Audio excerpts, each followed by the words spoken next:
Okay, let's begin. So we have a temp directory. We're going to clone the project just like a developer would do, and then let's check what's here. Let's navigate to the directory of the project. You could have named it differently. It's better to have a different branch. So let's see some of the files very quickly before we create a new branch where we can start editing, especially the config. You can name it whatever you want. It's just a healthy practice.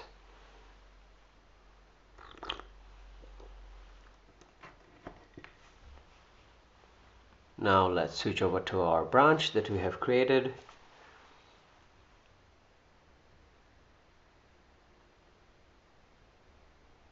And then we will specially download and install all the packages and the virtual environment. Super simple with UV. Grateful that that tool exists. Again, sanity check, and right after we will start doing the initial configuration. That means setting up the output audio device or the sound device that exists. So let's run that main conf script with the attribute config. Just config. This is your first time. And if the first time it launches, it shows you all the output devices available on your machine, and then you can pick an ID of the device, and then you can configure which channels by default you want to enable. Of course, you can live change the channels, but the default is also nice for testing. So for us, we're going to select the external headphone because I'm wearing the headphones, and that's device ID 6. So let's go ahead and say yes, and then select device ID 6, and then just to have fun, let's select left channel. And what it does is it creates a config file and it tests. So I can hear the audio playing and you cannot. And then we can see that it has created a config file with some default configurations. We'll see very soon what those are. You can see that it used to be a different channel number and different sound device. As you can see, it has a client ID called music player. It can any point in time go ahead and have multiple config files, but for now we're just going to go with the defaults. The key thing to note here is the device name and the channels. So on my machine I don't have any sound card attached, so I have default 2 channels available to me. And then audio level enabled means anytime an audio is playing, it's going to send me audio levels over MQTT, so I can use that to visualize something or make some effects, for example, so I can receive audio levels in real time as the music or the audio is playing. So now I'm going to instantiate a MQTT broker. Again, default ports, nothing changed.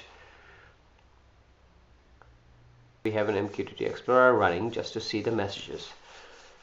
And then now we're going to run our main script with the new config file that we have just created. And yes, I really encourage for you to purchase a license. It's small, it's a one-time fee, and you can run it on 2 different machines at the same time. Support open source projects. Okay, so now our player has started. As you can see, default when it starts is just gonna play a file that is there in the audio directory. In our config we had autoplay enabled, means anytime it receives a new file, the first thing it's gonna do is it's gonna start playing that. So let's just like go through what the player has dumped in the terminal when it started loading. As you can see, configuration was loaded from the config file. It loaded a default audio file, and still there are this many audio devices available on our machine, and we're using as defined external headphone as our device. with one channel enabled between left and right. Okay, and as you can see, we are constantly receiving a health message called status, and it says the machine is, or our script is online. So health topic, and the frequency of this is also defined in the config file. So let's navigate and just like quickly look at the config file. Okay, so as you see, the audio label enabled is true, meaning it's gonna constantly broadcast at a fixed frequency the audio levels that you can use to do interactive visuals, for example. And these are some of the commands that it has registered. So let's see what is the MQTT API. You can always change these pub/sub commands for MQTT. The nice thing is that the pub commands are, as you can see, baked based on the client ID when the script launches. So if you have a different config file with a different client ID, the pub command would change, but the remaining of the parts of the pub commands would remain the same. So if it's music player, if it's music player 1, the sub commands would remain the same. Let me actually copy paste a known file that I know is a good WAV file, copy it there in our local HTTP server, and then actually send it to the client. All this effort is just to mimic that, imagining the audio player is in a different machine on a LAN. You can of course pass also a file path, absolute path. This is also there. Please have a look at the MQTT API of what kind of affordances it accepts when it comes to files.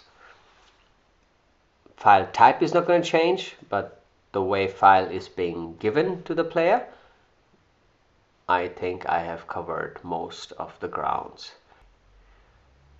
And then send it to our player. Anyways, you can do all of these from your client, so you can also do it from MQTT Explorer. I just wanted to show that there is this tool there, which is buggy, so it's not really useful. Anyhow, you can improve it. And now, yes, it is sending, and you can see it's doing a bunch of things, just like an audio player. You're receiving constant progression of where the audio file is and the audio level. And at any given time, you can change the volume, you can change which channels it's playing from your audio device live, and you can loop. You can also actually loop how many times you want to loop. This is not there. That implementation came a little bit later.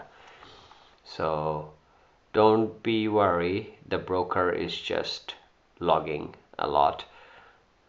And if you keep an eye on the MQTT Explorer, you can see that we are receiving multiple things in parallel. We are receiving the health status, we are receiving the levels, we are receiving where the audio file is, or the audio player is with the audio file, and then we are also receiving the live channel mask, like which channel it's playing from. So we can have many channels, 16 channels enabled. Now it's playing actually from both of my headphones, so both left channel and right channel. You can try to give it more channels, but then if your audio device doesn't have those channels, it's gonna cap it to its max. So those kind of idiot proofing has been also taken into consideration. And you can of course manually adjust and ask, and whenever I'm clicking to say like, hey, go to this position of the audio file, it's actually doing an MQTT publish message. Again, look into the MQTT API, and we are gonna end here for now. Ciao.